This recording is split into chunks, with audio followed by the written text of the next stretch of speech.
Hello everybody, I'm Jack Doepke. It's June 22nd, 2020. I'm here at Point Pleasant Heights in Chisago City, Minnesota with Jerry Barnhart. Jerry has been volunteering for the public access TV station that I work for, Channel 10, Chisago Lakes Public Television. He's producing programs for many years now, and I thought it'd be nice to find out who is Jerry Barnhart. So we've got a little list of questions to ask him. I'm going to sit off camera and we're going to have a discussion about his life. And it's just, I think, an unusual, unique life, like I'm sure a lot of you have. And I would love to interview you as well, but you're not here, and Jerry Barnhart is. So let's begin.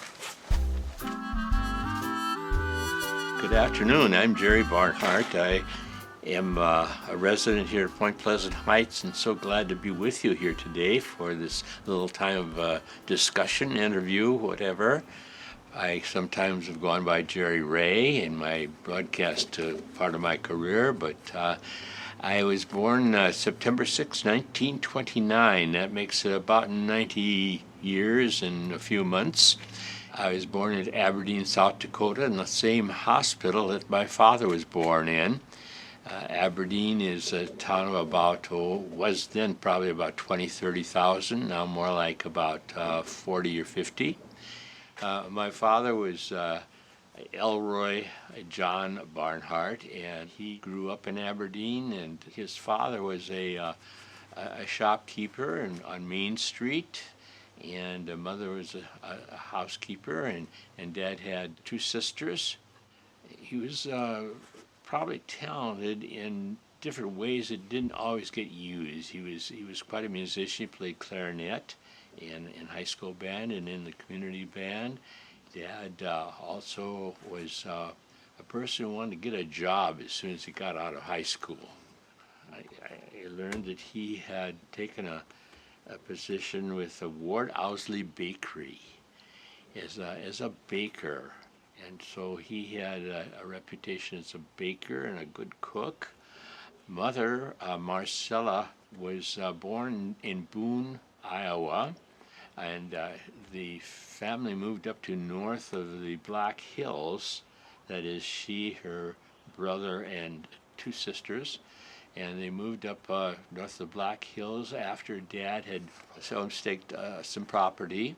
Later, Grandpa Love, that was their last name, died of pneumonia and is buried out there in the Lone Prairie, as I say, north of the Black Hills. The family moved to North Dakota and then finally to Aberdeen, where Mother finished high school and met my dad, and I don't know where Mom picked up the talent, but she, when I got to be about 2, 3 years old, 4 years old, was playing piano quite well, and so I had music on both sides of my gene, so to speak. Mm-hmm. It was an apartment where I was born, actually, on the west side of Aberdeen. After I was born, or sometime in there, Mom and Dad decided to buy what was then called a bungalow. It was a nice, comfortable home for a family of 3. Eventually, when I got to be about 5, a little brother came along, Donnie. Donnie and I had some wonderful times playing around the house on our wagon and tricycle. And he eventually contracted pneumonia and died. And I do remember Donnie's funeral at the funeral home. I was, as I say, about 5. And I had a sister that was born when I was probably around 12 or 13. And Linda Marie was Down's syndrome baby. It was impossible for Mother to take care of her. And so she was recommended to a state home about 40 miles away. So there were some good times and there were some bad times, some sad times. And I do recall when I was in the kindergarten or first grade that somehow or another the class was invited to be at the bakery where Dad worked and see how their bread and their rolls were made. So that was an experience, and I was very proud of Dad as I stood there near him, and here's their class looking around with great admiration. The job became very difficult with the heat, because back there in the early 20s, early 30s, there just wasn't air conditioning anywhere around bakeries. So Dad looked around for another position. He found one with the Aberdeen Public Schools. So he was a custodian and worked at several of those schools. And later, when I got to about I'd say maybe 7 or 8 years old, I was invited by Dad if would I like to ride on his bicycle, his 28-inch bicycle, to go to work on a Saturday morning with him. And I said, oh boy, great. So I used to clean out the erasers, and I learned how to do a lot of different jobs on the in different schools, as I was in elementary school and enjoyed it. We took along a lunch for mid-morning and left about 12 o'clock when we finished the day. Some of the other activities that our family participated in, of course, was they saw that I got to a worship service in Sunday school, but they did not attend themselves. I rode with neighbors for that experience. Some of the things our family did was go fishing, and we have about 4 lakes in the northeast corner of South Dakota that from Aberdeen we reached quite well. The Iowa walleye was our favorite fish and the one we caught most. People don't know that's a bullhead. I didn't know. Oh gosh, people from Iowa love to come up here, and especially in the southern part of Minnesota that's going up north. And there's some nice lakes down there where there are a lot of bullhead. Yeah. So that was our main staple extra food, one of them. So we went fishing. We did not have our own boat, of course. Fished from the shore with cane poles that I remember first of all. Later on, when I got to be maybe in junior high, Dad got me a rod and reel. Big stuff, I'll tell you. And I tried to fish just for fun in the Moccasin Creek, which ran probably 2 blocks from our home, and but it wasn't much there. Next was swimming. They saw that I got to the YMCA downtown for swimming lessons when I was probably about 7 or 8 years old. For fun swimming, there was a special spot at the Mog that a bunch of us kids from the area would enjoy. The crabs didn't bother us because we scared them away. Yeah, we were so rambunctious.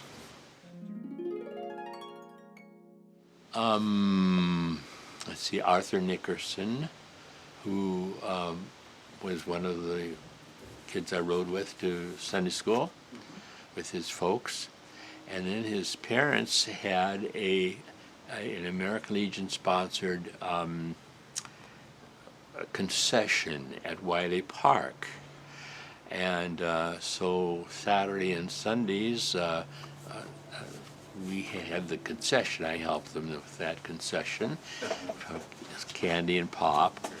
Arthur's sister had taught him how to dance. She was a couple years older. And so she taught him how to dance. And so the Wiley Park Pavilion, Saturday nights, had some nice big, what we call territory bands, maybe 6, 8 pieces, played the pop music of the day, and some of the old standards. So Arthur taught me how to dance. And and that's why I'm so great at dancing today. Fred Astaire. Yeah. Little does he know. I never had one accident Well, yes, I did, little tiny one. I had got my leg caught in the bicycle spokes one time, and it caused a little scar.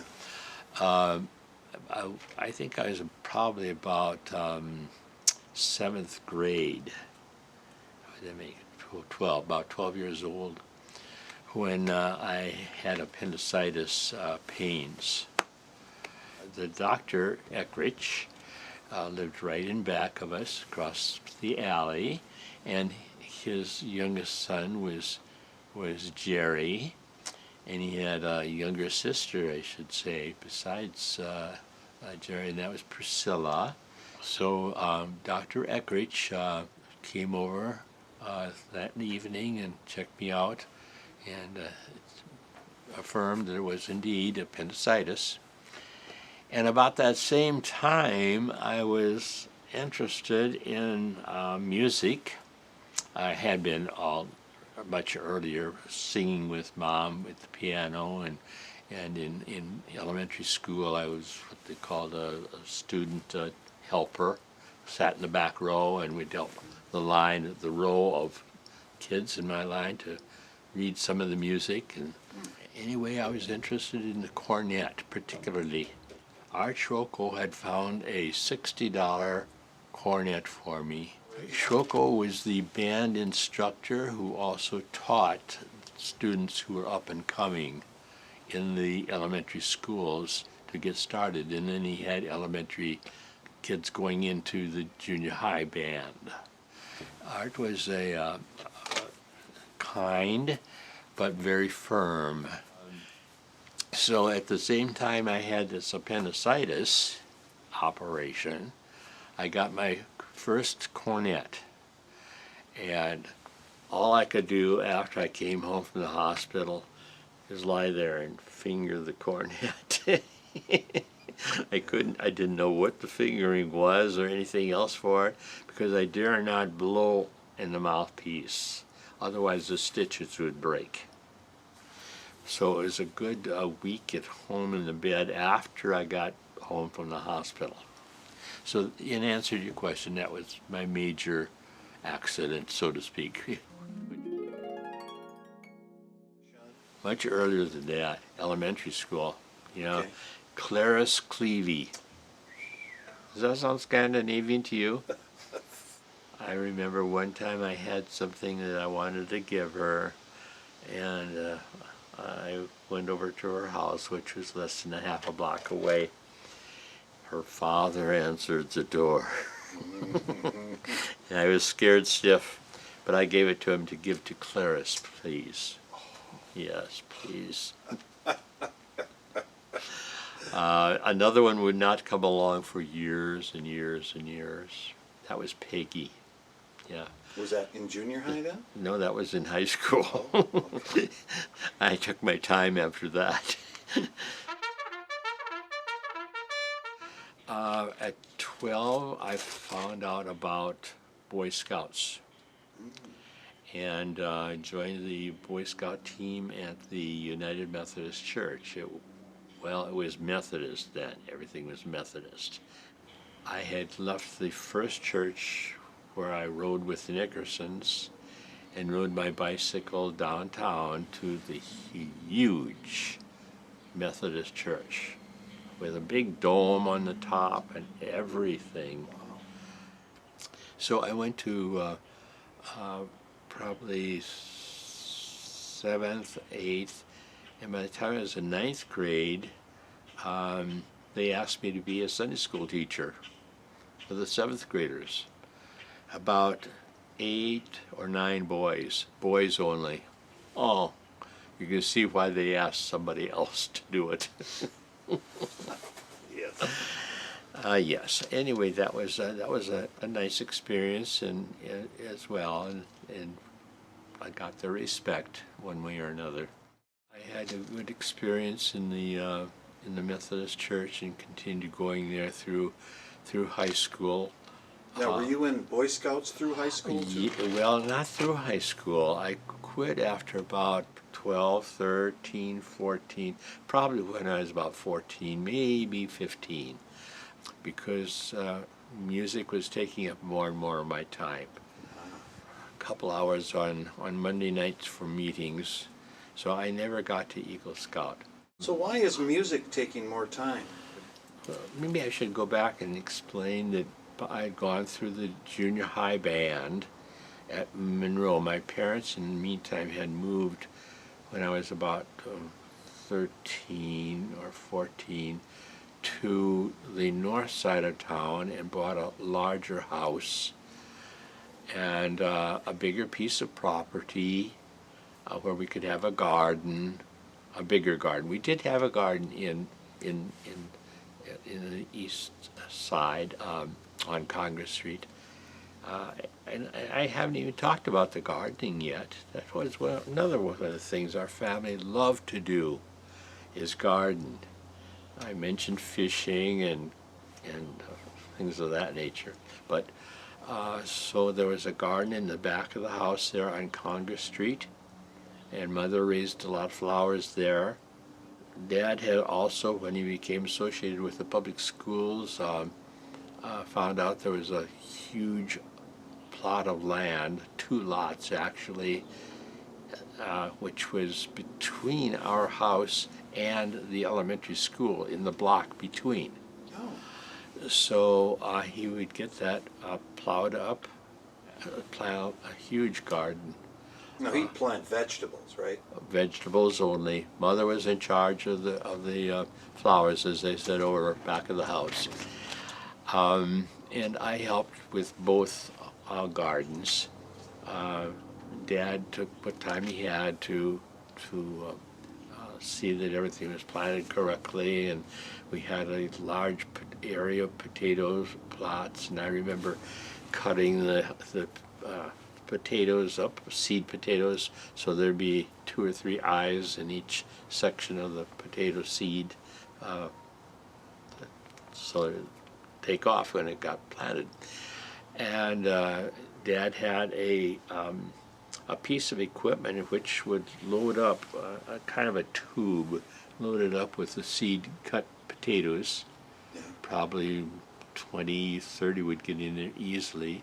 And then there was a way to stick it into the plowed ground. It was raked out, of course, and drop a couple of those potatoes into the hole, and then it pulled it up and close the ground over it, and then give it a little stamp of the foot, and on we go for another.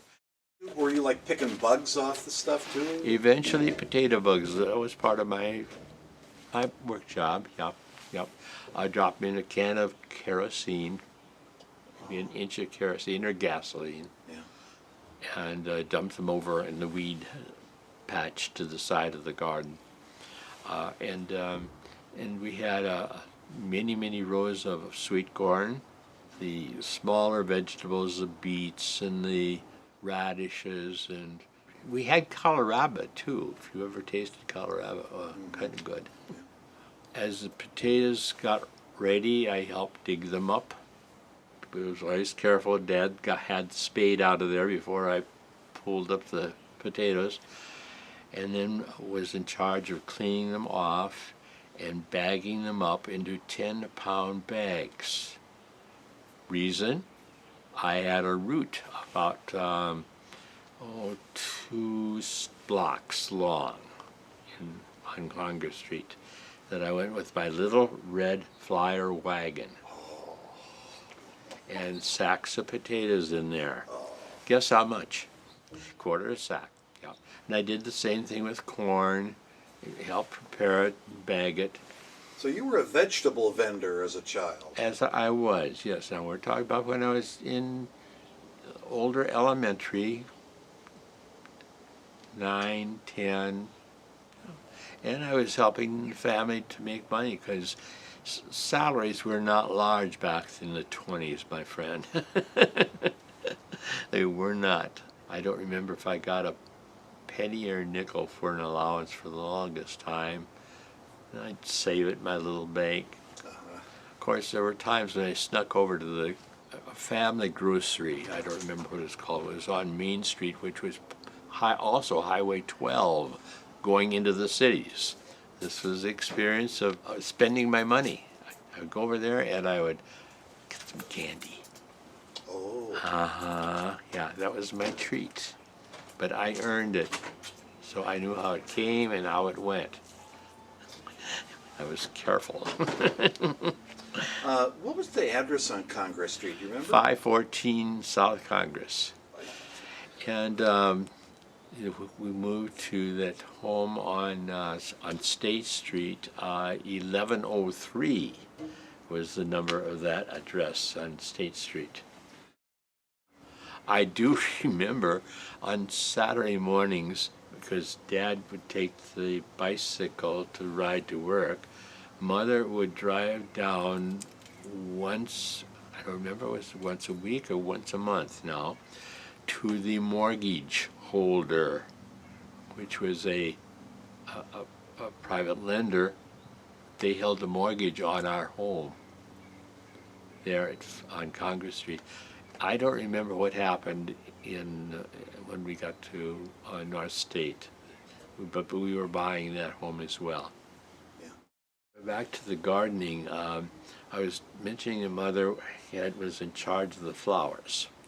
And the reason was she would make up, when flowers came into bloom, first bloom, maybe there would be one would just have a bud on the side, might open up. She would cut those, and I'd go out with some jars, quart jars for the large one like zinnias, and snapdragons, and for sweet peas. Have you ever seen a row of sweet peas on their vine coming up? They'd have a vine. And Mother put that vine down there for probably about 15, maybe 20 feet. And that row of sweet peas, they were so pretty. I can remember the blues and the reds. And so I would follow her, and when she would be cutting the snapdragons and the tiger lilies, and she'd make a bouquet, one kind, or one kind of this, or one kind of this. And we'd put them into a cardboard box and take them to the Door-In apartments. And that was the only large apartment house, and it covered about a quarter of a block by about 4 or 5 stories.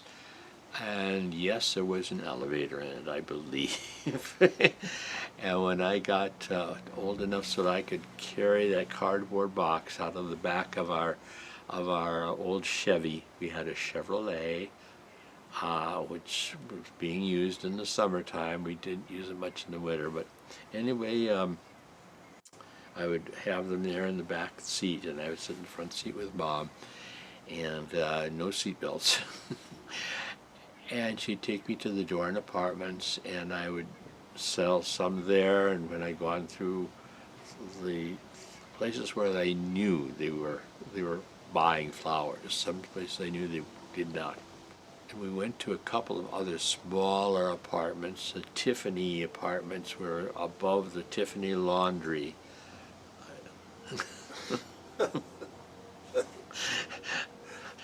And had some good sales there. And then the sweet peas would be probably a bunch of about 10 or so in a jar, and we keep them in the jar, and I'd empty the water out of the jars after they'd been sold, take it back down, empty them out, so they'd be usable. And they would be taken to the tea room, a tea room, and their tables were not much larger than this, and 4 chairs, and it was more of a social gathering place than anything else. And the classier ladies of Aberdeen would go there to have their tea, and not crumpets, but they had some other little goodies. And that's what she specialized in, and she really looked forward to us supplying her with the sweet peas, and she had the little vases, and put maybe about 5 or 6 on each table. And she could depend on us to every Saturday bring her the fresh little flowers. Yeah. So your dad was selling vegetables, your mother was selling flowers. And I was selling. They were just preparing them. I was doing the selling. Okay. So I learned my sense of communication, so to speak, with a variety of people in our neighborhood and uptown as well. Okay, now I remember Art Schrokel was in charge of us in band, but it was now 1942. I don't know exactly how he got called up. I don't think he was in the reserves. He might have been drafted. Take a teacher the only good one that taught instrumental music for the public school system. Hard to tell what the government's going to do. And he, I heard, was assigned to the Marine Band to be its director in the South Pacific Islands somewhere. That was his territory. He did not come back till I was about a junior in high school. And when he did, in his place, in Mr. Schrokel's place, the high school made an arrangement with Northern State Teachers College. So the Teachers College had a gentleman who taught instrumental music, all types, but violin was his major because he was in charge of the orchestra and the band there. So he became the substitute for Art Schrokel. I think it was 44 that Schrokel came back, even though the war didn't end until 45. We really missed Art, at least I did. But his substitute was really kind. He was more probably patient with us than he should have been. As high school kids, he was used to working with mature kids in college. We worked with him for those years, both in junior high and into senior. And then Art came back, and he had learned about the fact that in a marching Marine band, there could be good musicians who could also play popular music, dance music, stage stuff like In the Mood, and all that good stuff, Big band. Yeah, big band stuff, yeah.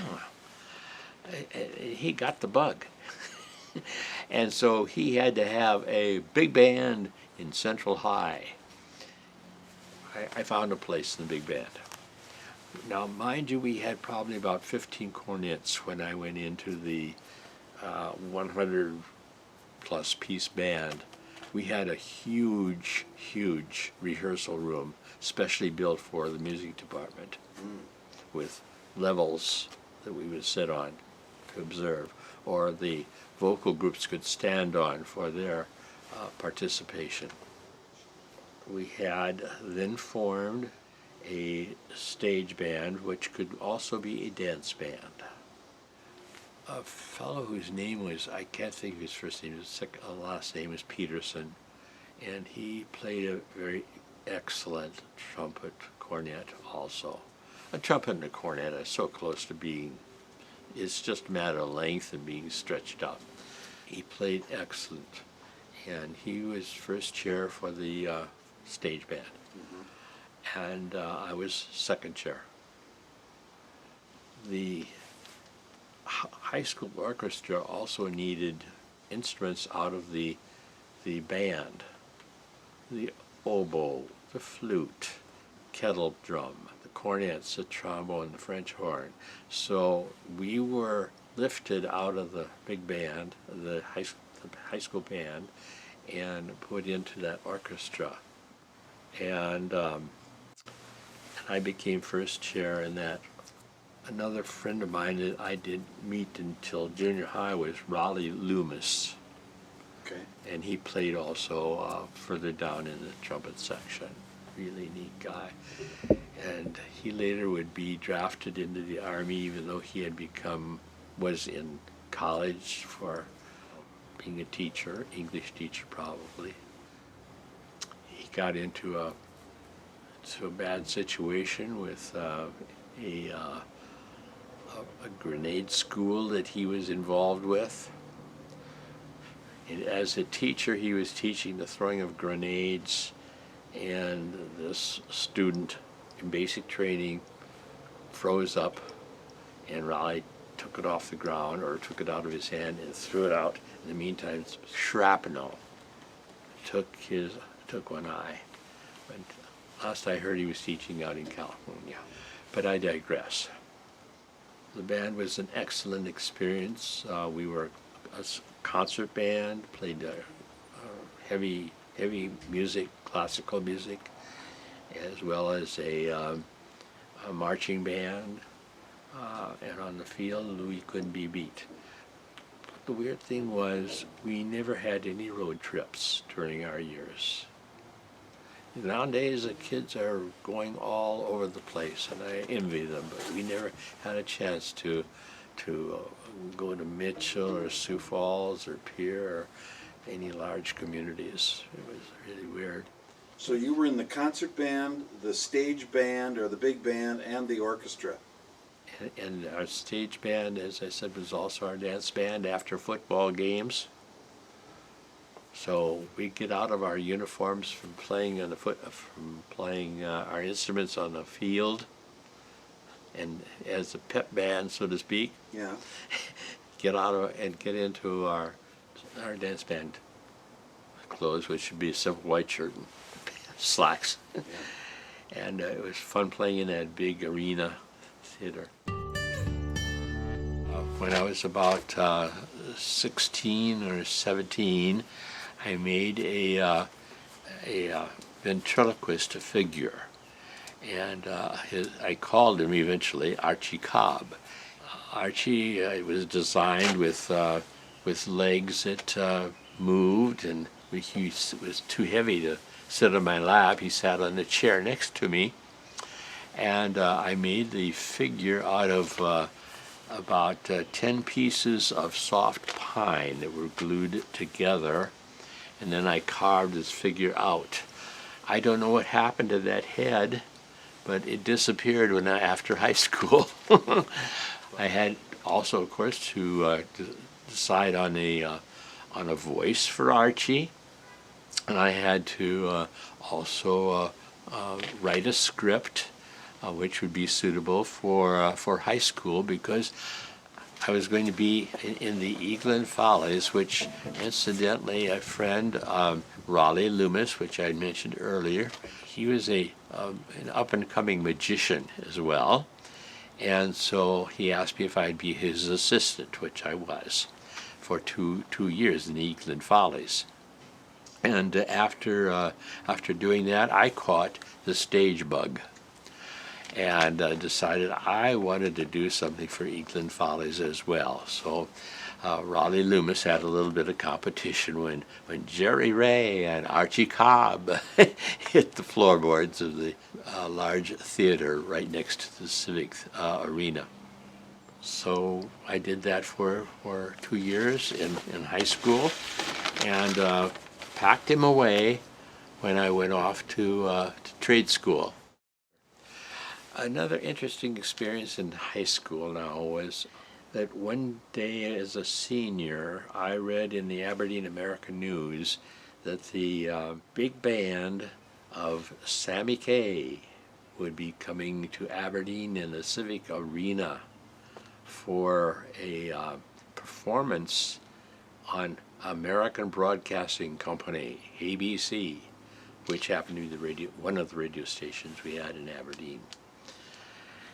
And it was going to be, I believe, on a Saturday night, and tickets could be bought at the door, and we went, or rather I did, by myself, borrowed Dad's Chevy, got down there maybe half hour, 45 minutes ahead of time, bought my $3 ticket so I could sit in the bleachers. That was hard-earned money, remember. Oh, yeah.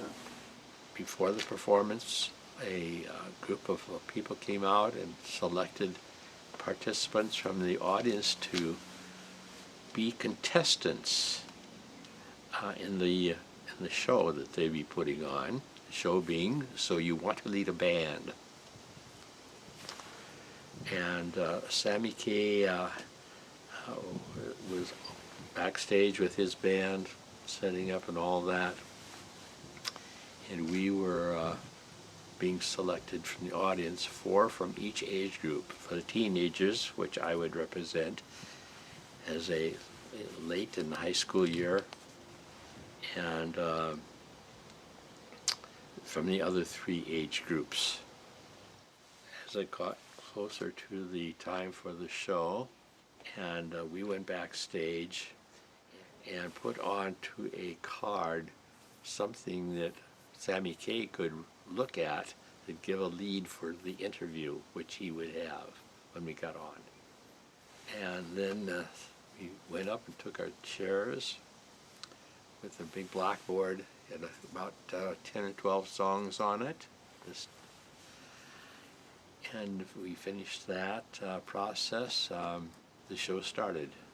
Sammy came to the youngest, myself, and he said, asked him questions. You're what year in high school? And I told him. He said, I read on the card, I see that you're a ventriloquist. Yes, I have been for a couple of years. Make me talk. And so, very calm and cool, as I stood next to him in front of the mic, I put my finger back of his neck and started pulling up and down, and the band was snickering a little bit in back. And he said, "What are you doing back there?" He said, "I'm trying to find your string."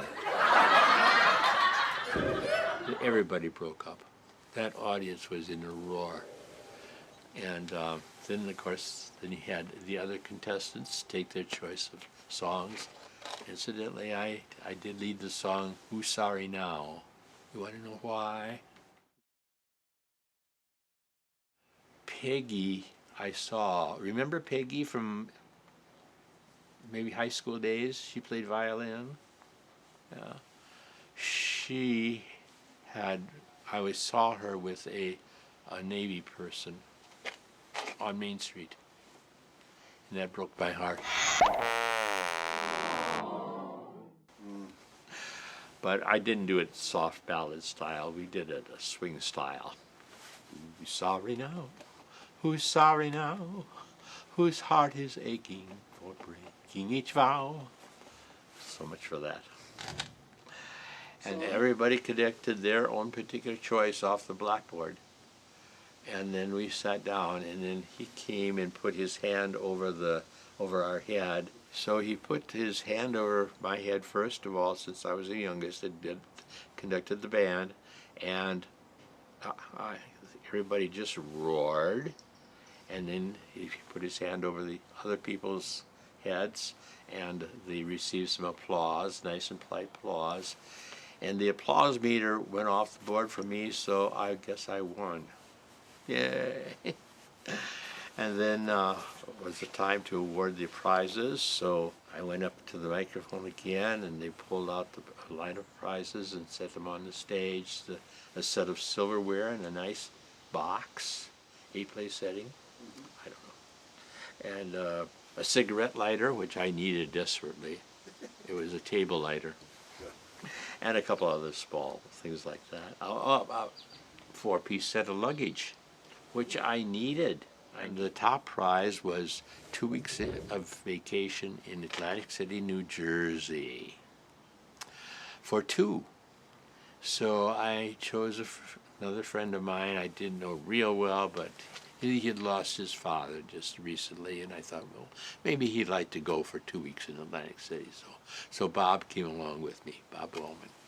We had a great time there. We went by train, so we sold our our airplane tickets, and we had extra money to vacation on.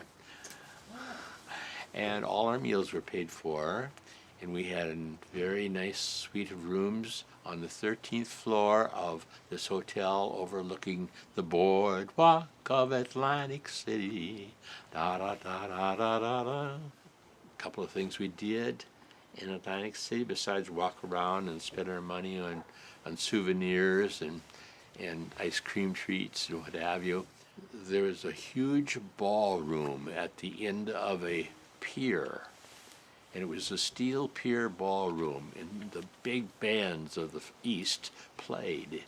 So Bob and I went to Saturday night dance to about a block or two out into the Atlantic Ocean, the steel pier ballroom. And guess who was playing? Guy Lombardo and his Royal Canadians. It's a real smooth type of music, real smooth, waltzy type. And it was a great experience, and we found a couple of nice young ladies who would like to dance with us. And so my dancing lessons from as a youngster came in handy again. We went out fishing for a day in the Atlantic and caught some fish. So that was another part of our adventure in high school. I graduated from high school in 1948. We had a class of just a little bit under 300, and remember them fondly. Okay, so now what do you do? Well, I had been saving up in my little piggy bank and banking it, and I had several $100s, and I had made arrangements with a school called the Brown Institute of the Air on the corner of Lake and Nicollet above a Walgreens drugstore.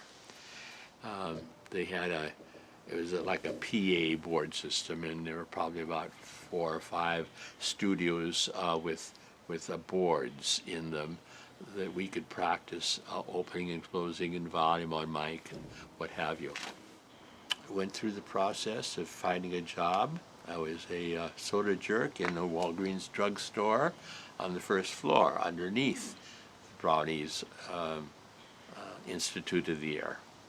It was an interesting experience, met some great people, and also ran out of money. Oh. And I had a one-room apartment about a block away where I stayed and fixed my little meals, what have you. It was a kind of a boring life, but it worked for a couple of months, and then that's the reality of life. And so I wondered, well, what do I do now? And I just thought about that a little while, and I thought, I know what. I'll join the Army and save my money there, and maybe I could find a way to get back to school again and start all over again. I took my things from my apartment back to Aberdeen and told my plans to Mom and Dad. And of course, they weren't very happy about that. They didn't know if they'd ever see their only child again. But they didn't have money to put you through school, did no way. No way.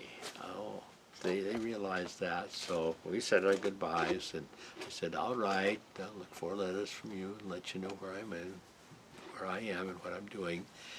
I took the bus back to Minneapolis, where I enlisted in the Army at the recruiting station, and gave them the information they needed, and I got my physical exam, and it looked like I was going to survive.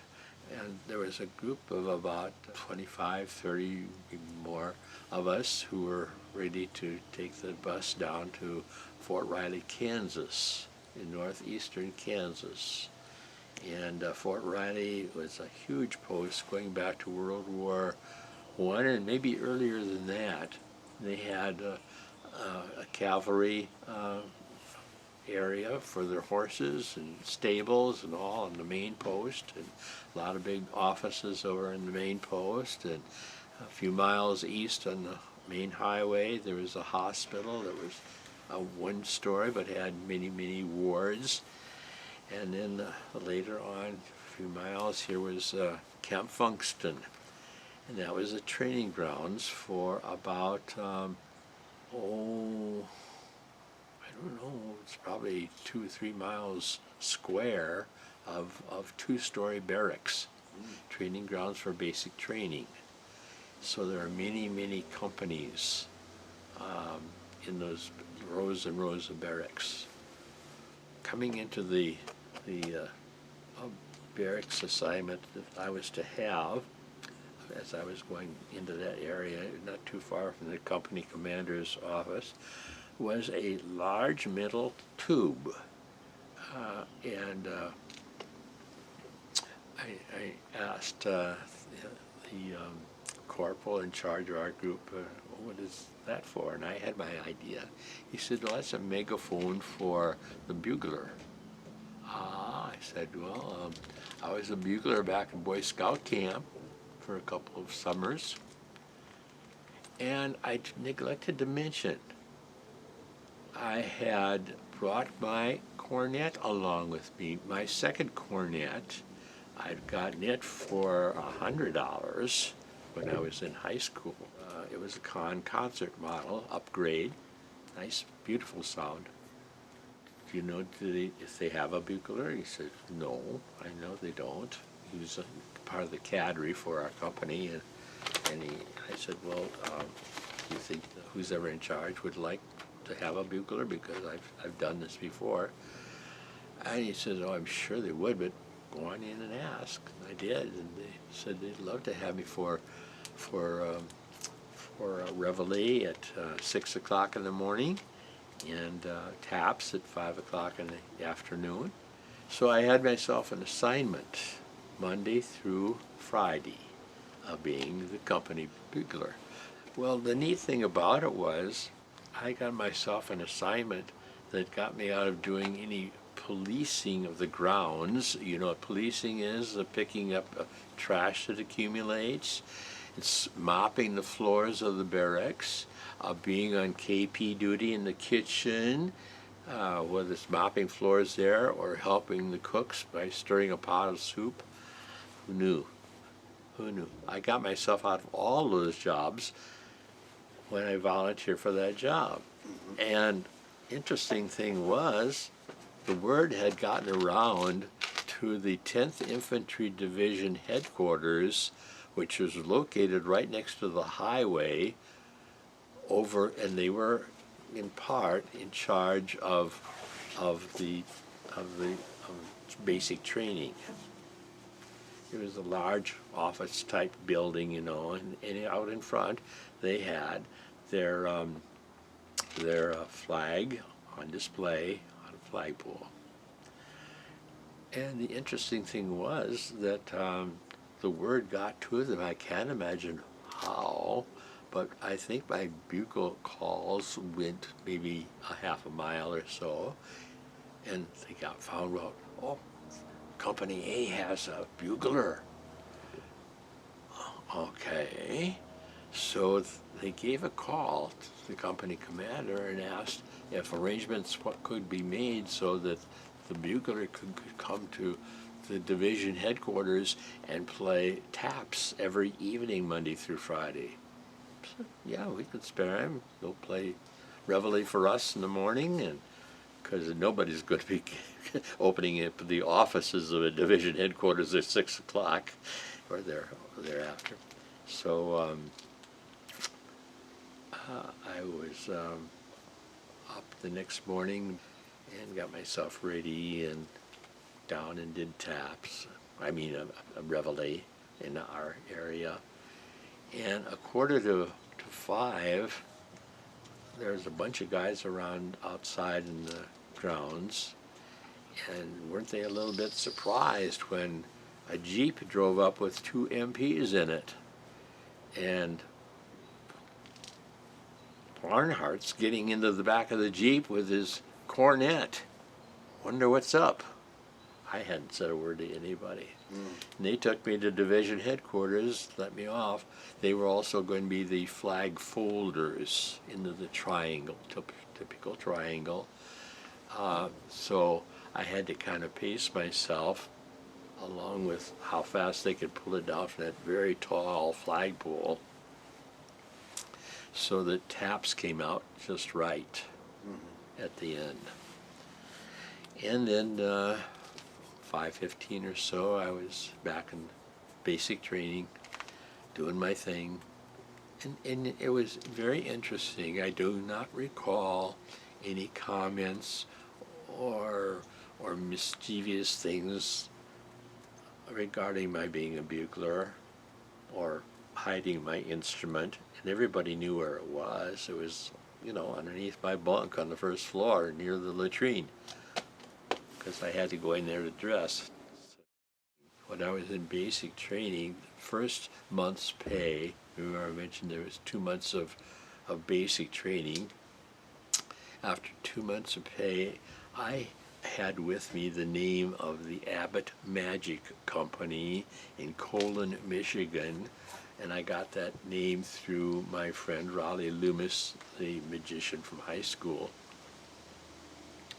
And I knew that they also handled professional ventriloquist figures. And so I ordered one to be sent to me right after I got my first month's pay. So here was my first professional Archie Cobb, which had a moving mouth, not a mouse trap, but some other kind of thing that I could say what it was because I can't see back in there. And a nice checkered suit and what have you, and black spats shoes. And so we started doing a few shows around basic training camp as well. Not too many, because I didn't know too much.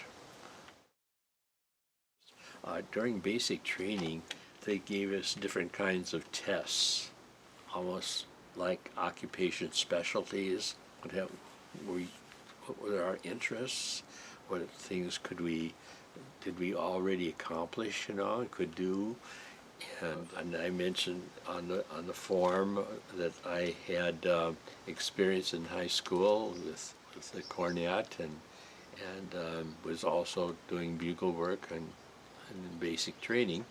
So when the specialties came out, military occupation specialty numbers, mine was in for Army Band Training School, which also happened to be on the 10th Infantry Division grounds. When we were done, a sergeant from the training school came after me with a jeep, and I put my duffel bag and my cornet. So I was taking my jeep to the band training school. On the way, I said, Sergeant, my throat feels really weird. And he said, oh, really? He was going to take me over to the band training school. Instead, he took me to the medic station. He says, I'm going to leave you here for a checkup. And so they checked me out and assigned me to the hospital. And I was the first one in that ward that probably held, maybe 60, 80 beds on either side of a long hall down the center. What are you going to do? You got the mumps, you got the mumps. So it was another month by the time I've learned that it was all clear. They gave me a spinal tap. So they sent me back to band training school via jeep, and I went through the school process, and then given a Far East assignment. Our boat shipped out of Seattle, Washington, Pier 91, strictly troops, but there were also